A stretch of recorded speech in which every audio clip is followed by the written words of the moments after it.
Hey, welcome to the shop and our special presentation on veneer. Veneer is a wonderful material and an aspect of woodworking that you could focus on and add incredible pop and enjoyment and value to your furniture making or your woodworking craft. Veneer is wood too, okay? So don't give veneer a bad rap. Veneer is wood. It's actually just thin wood, but it's wood. And it's been sawn.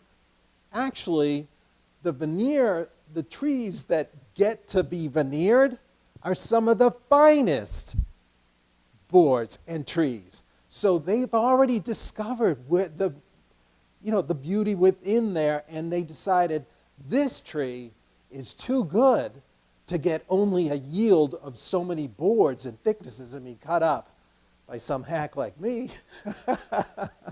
Well, maybe in my early days, but I can still hack it up pretty good. But no, this tree is special. We don't want to create any dust. So when veneer is made, it's not sawn, it's sliced. Like last week when we talked about the planes, we have this cutting tool edge in here. Veneer is sliced almost like it's being planed. There's a pressure bar, and then there's this really sharp, sturdy knife edge, slightly on an angle, almost like a guillotine. Sorry for the image, but. And it's just set to cut a 42nd of an inch shaving, essentially a shaving this thick.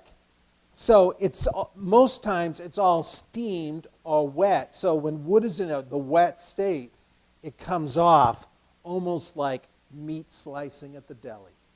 So these logs are going by these knives, and it's just falling off, one after another, one after another. And then because it's so thin, they just lay it all out, and it goes through these like Little Caesars pizza ovens, and it comes out because it's got the right temperature in there. Comes out the other end, it's dry. There's no hassle.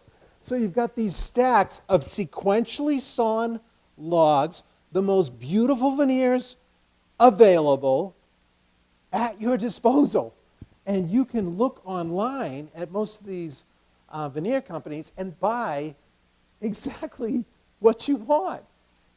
Now, online, you can actually look at the different species and click, and you'll see photographs of all the veneer that's available. So you don't even have to go to the lumber yard, but you can just very civilized, like, buy your veneer over the web. And then it's light. You don't really have to saw it. You just cut it by hand. This is just some of what you find when you look online from a veneer dealer. This was sent to me by Ben Barrett from Berkshire Veneer in Western Massachusetts. That's a great place to buy veneer. You can look on their website. I think just look up Berkshire Veneer. And you'll see all the different species that they have available. And look at this bird's eye. That is just so packed with bird's eye. You almost never see this. If you bought a real board, it would be a shame to use all that in one board. So it's really cool that they sliced it into this 42nd of an inch. And when you glue this down on the surface, you get the beauty and the yield of the full thick piece. But when you see a board on a table, you're really only seeing the surface anyway. So you're getting a major pop and return for your buck. So it's also cheaper to buy veneer like this, and it can go a longer way. And you can store it well. Look, I got teak, red gum, I don't know, that's not so great. But it's pretty cool, but it's not a furniture, it's not what I think of furniture grade. Anyway, we've got white oak, quartered, African mahogany. This is wenge. Wenge is wenge. That's how I say it. It looks like wenge, But this is quarter sawn. It's got a really great texture. It's dark, nice accent wood. And this curly maple. Look at that. Can you see that in the camera? I mean, the intensity and tightness. This is like fiddleback. This is fiddleback maple. It's amazing. I mean, it's what you would actually see on the back of a fine violin.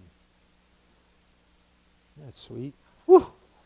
But this stuff is there. You can buy it. You can look at it. It's not that much money. And the possibilities are amazing. Look at that walnut. I just could go on and on here. So you get something like this and your mind just starts to wander, what can I make with this? And then look at all these little swatches. I've got these, we're getting into burls. So barley burl, I don't even know what that is. This is Ambonia burl. This is Ambonia. This is amazing stuff. I've made some pieces with this. Really nice tight burl. And a burl is like a growth on a tree, those big bulbous lumps you might see coming off a tree, like just a big bulbous thing. It's the tree's reaction to some kind of infection or contamination in there, and then they'll cut that bulb off and then slice that into layers, and what you get is this wild figure. So it's very kind of unstable wood. So that's the other thing. These are crotch figures. This is like that. This is crotch mahogany, and it gives you that feathered kind of rooster tail look. You see this a lot on Sunburst tables where you'd have like a pie shape here and a pie shape here. So you have a sunburst with all these crotches matched in a circular pattern. It just looks like it's on fire. So that's a pretty cool thing too. Now, the other great thing about veneer is, unlike solid wood, like here's our solid wood, a board I may have shown you before. This is a piece of walnut. Pretty amazing to find walnut that wide, 17 and a half inches wide. Nice board. It's dressed down to like 3/4 of an inch. This would make a nice little top, but the thing about solid wood, the fibers are all running this way. It's not moving hardly at all, as many of you remember, in the long way. But across the grain, it's like an accordion. It's shrinking with the dryness and the low humidity of winter. It comes in, and then with the higher humidity of summer, it expands out. I mean, you don't notice it, but this board here would move as much as 3/16 to 1/4 of an inch, depending where you live. So it's always moving. Now, that means when you arrange solid wood into furniture, you're always having to think about that movement. You have limitations in the things you can do with solid wood, the patterns you can create, because it's solid, and it's going to move like that. Now, with veneer, you're gluing this down onto a surface that's more stable than solid wood, onto a nice, stable substrate. And because it's so thin, once you glue it down, the typical characteristics of wood, where it wants to shrink and expand, it's too thin, and with the glue, it can't overcome that. So it stays in the pattern. It doesn't move. So you have so much more potential for patterns and decorative effects with veneer than you do with solid wood. That's the cool thing about it. It is like paint, but it's what you got there, and it's up to you and your imagination to arrange it and lay it out and make something cooler with that. Now, what kind of substrates do we glue veneer down on? We need to put it on something stable. So you wouldn't want to glue it down onto two pieces of wood that are at cross grain construction. Excuse me. Here's a piece of Baltic birch plywood. Now, this actually is a whole assembly of veneers. Each layer is about 1/16 of an inch thick. And we've got 1, 2, 3, 4, 5, 6. I should have counted these before. 7, 8, 9, 10, 11, 12, 13. It's always an odd number because you have like the middle one, and then you're doing the opposite thing off of each layer. So they're always changing directions. So all the grain of the first 16th inch veneer is running this way, and then the next one is at 90 degrees, and the one opposite that is 90 degrees, then the two that come on top of that. So what you're doing, you're always balancing the stresses as you keep stacking more and more on, and each one of those layers, as thin as they are, resists the other, so the adhesive between each of those layers is preventing each one from moving. So what you end up with is a very dimensionally stable piece of, man-made wood. It's all wood, but it is a, what am I trying to say? It is a fabricated. Yeah, it is a fabricated piece of wood. So it's a huge stack. So unlike this piece of 3/4 inch that's going to move, this piece of 3/4 inch, if it was exactly the same width, isn't moving at all. So if I took some walnut veneer and just glued it right on there, I could glue it any which way I wanted. Any way. And I wouldn't have to worry about it moving and coming apart or expanding and contracting or anything because I'm on the Baltic birch. Now, Baltic birch or most plywoods are very dimensionally stable. However, they tend not to be super flat. Like you can get some weird little bumps in them just because of whatever went on last, or the core could be kind of inferior, and you could have some issue with flatness. So a lot of times in veneering, what we use as a substrate is MDF. So MDF is another composite material. It's almost like a massive sawdust glued up, and under high pressure, you end up with this stable sheet of composite material.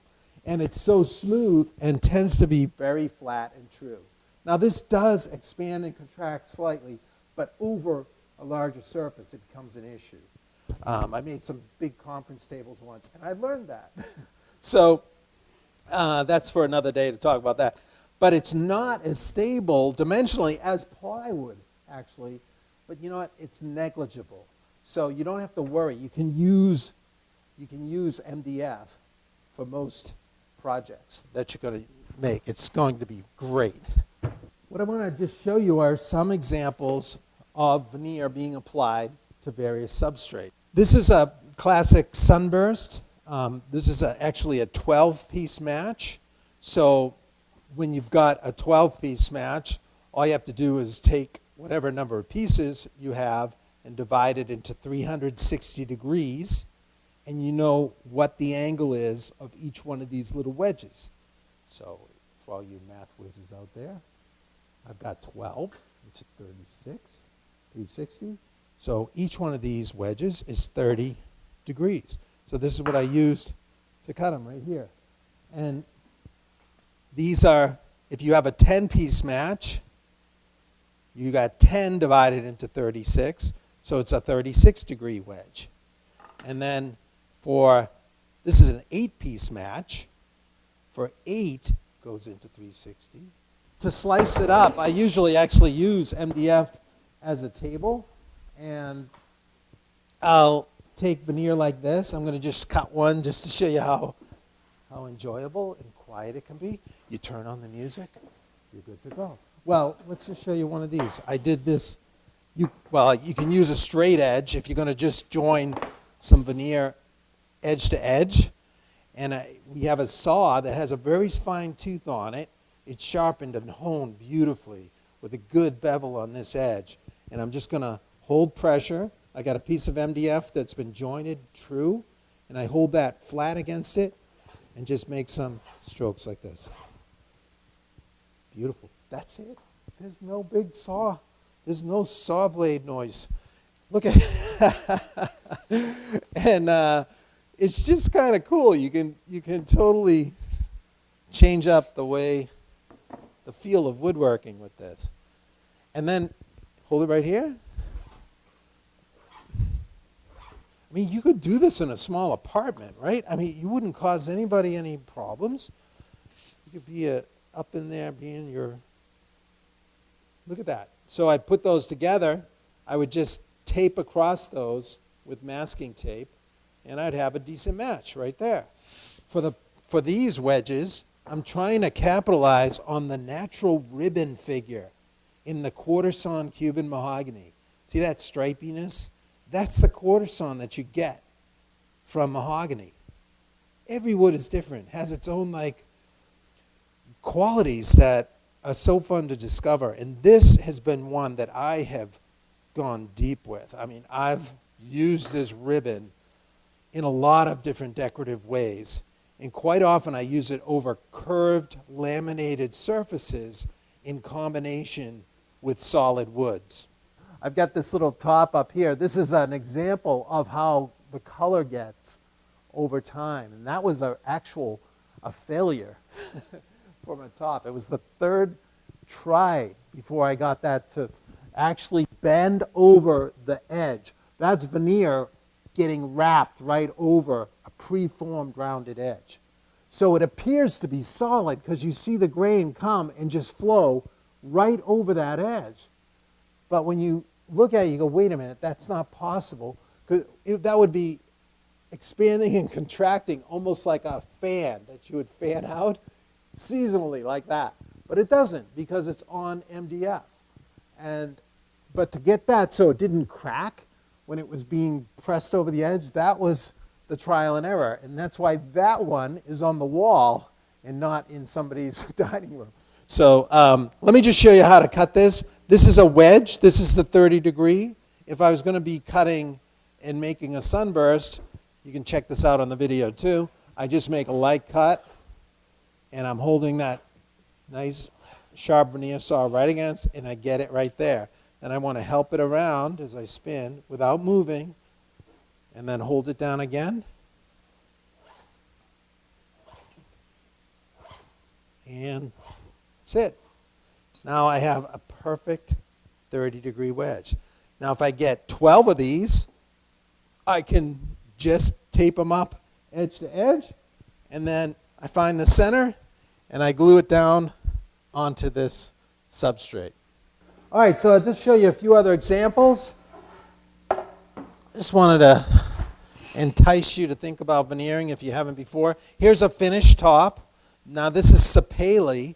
It's not quite as rich in the density of the color that you get, and it's very straight line. Sapele is pretty well known for that. Like the ribbon figure of it is very linear. Here's a table that's similar, and we've got, this is one I did on the show, Classic Woodworking, with Terry Moore. Terry Moore's an amazing veneer guy, and he's done some unbelievable pieces that are in museums using veneers. You should check out on the FurnitureMasters.org website. There's all kinds of makers there. Terry Moore has done some beautiful things with veneer. He's very good. David Lamb's another friend who does awesome veneer. So this is an example of a sunburst out of walnut and putting this nice maple binding edge. This is solid wood going all around the edge, and then a nice little solid maple button in the middle. So you get that cool contrast. That's kind of, Terry's done a lot of that. And then on the show, we also made this solid walnut column, which has a great lap joint here in the middle, and then we came through with a nice round tenon and ran a screw up into it with lots of good glue. And that was it. That was a fun project. Mentioning the burls, I didn't want to forget this. Look at this. First I want to show you. Usually when you buy veneer, it'll come in multiples. like of 12 or 16 or 24, because if you wanted to do certain matches, those are typically the numbers that you'll need, like differences of. So this is a pack of 16, and they're all sequential. So if I was to open this up and glue it up like that, see how you have that kind of mirrored match? You could actually do another match, go this way. Let me see if the table's big enough here. Watch what happens here. You flip it this way, and now you've got this whole pattern. It looks uniform. So you have a match here, a match here, match here, match here. So then you could flip that one out and do that. So you can match up square pieces like that. Now this is Carpathian M, and you're probably wondering, how the heck are you ever going to use that? It's like a big potato chip, which it is. It's crazy puckered, and this is how burls get a lot. The stresses in there are incredible. So it'd be very hard to build something out of solid wood with a burl, but the nice thing about it is there are methods for taming this and getting it flat. And what you do is I use a veneer softener, which is usually some kind of glycerin in water, and you can buy it from, I think it's Veneer Supplies online. Just look up that website. It's veneersupplies.com, I think. And you can get like a gallon jug fairly reasonably if you're into it, or smaller bottles too. But if you don't want as much, you can buy on Amazon or something like that. But you'll pay a lot more for a small bottle. Anyway, you just soak it with this veneer softener. You can also use water, but that glycerin makes a big difference. And look at the color of this stuff. I mean, this is what isn't that amazing? Look at that brown and gold. This would be stunning. So what I do is I soak this, you hang it up, and you let it saturate. So it gets fully saturated, and then you got to stack it with some kind of heavy paper, like a lot of times I'll use that grocery bag-like paper, the brown stuff, and lay that in there between each layer, and then I put it in the veneer press, which is we talk about in the video, so go see that. But that puts great pressure down. And then you let it lay in there for like an overnight or a day, and we take it out, it'll be all flat. And it'll have some kind of, it's like you've plasticized the cells, sort of. Everything becomes kind of pliable, and it's flat, and you can work with it. So you just have to do that. Most veneers are not this extreme, as you saw from that initial stack. Everything lays out pretty nice. But when you've got the burls, to get that beauty, you got to work for it. So there you go. Let me just show you a couple other things that are interesting about it. I mentioned earlier, one of the things I love to do is veneer over curved forms. So this is made entirely of solid ash on the outside. The frame is all solid ash, and we dovetailed and left them proud, rounded them for the effect of them coming through. But the door, imagine if this was solid. Look at that. It's super plain sawn, highly figured, beautiful ash. But this would be expanding and contracting seasonally, so it would never only at certain times of the year would it line up and be flush here. Plus, it may go out of shape a little bit. Anyway, it's laminated core out of 1/8-inch layers of plywood over a curved form. So you create this curved shape, or the curved plywood, basically, and then you put a solid edging around it after you've sized it, and then you put the finished veneer on it. So this piece is made entirely of ash, different kinds. Solid ash for the frame, Japanese ash veneer on the back. Look at that beautiful stuff. That's super tight, huh? And then this highly figured kind of ash veneer for the inside and the outside of the door. And then I put this dark, what they call thermally treated, thermally modified. They just bake it like at about 400 to 500 degrees, and it browns out the ash like that. So it's baked all the way through. It's solid wood. No stain on that. It's truly ash. So that's veneer over a curved form. The great thing about this is it's very stable. It's over a form. And I got to use this wildly beautiful figured piece of ash on the front, and where I wouldn't have been able to do that if it was solid. And the last thing I want to show you is what some of you may have seen already, is my Vince Lombardi trophy. I had to pull out all the techniques for this because the ball is made of solid wood. The laces are actually veneer, but I stacked them up. You know, I had little different thicknesses of veneer here. But the whole base, it's not really an obelisk, but because it's three-sided or whatever, but it looks like an obelisk. This is all veneer. It's got 16th of an inch thick veneer on it. Oops. This is the actual same material that I used. I just had some extra. So this is the cherry veneer for the base. So what I did was I had to make the form. See this form? It actually is curved. I laminated this veneer, this plywood over these curved ribs, which I had to make first. And then, so watch this. See when the trophy goes down on it? See how it conforms perfectly? That's how this piece was formed, by laminating it over this form. So it was a stack of like this. These are just 1/8 inch pieces of veneer. Plywood. It's Italian bending ply, but you can find this stuff. I glue between them all, and then I put it in the vacuum press, and it presses it down and creates that curve. And I made it long like that because I can get all three sides out of one press. And then I have another one where I cut it to shape, and then I laminate. I put it back in the press, except this time I position the cherry where I want it. So look how I was able to position this. I've got this cathedral figure on this side, and then same on this side with the logo there is actually another piece of veneer, 16th of an inch, same material thickness, CNC'd with the logo glued on, and the lettering was CNC'd as well. But then this side has also the beautiful cathedral. And I had to do a little finish coloring to get that base to look the same color as this area of the ball.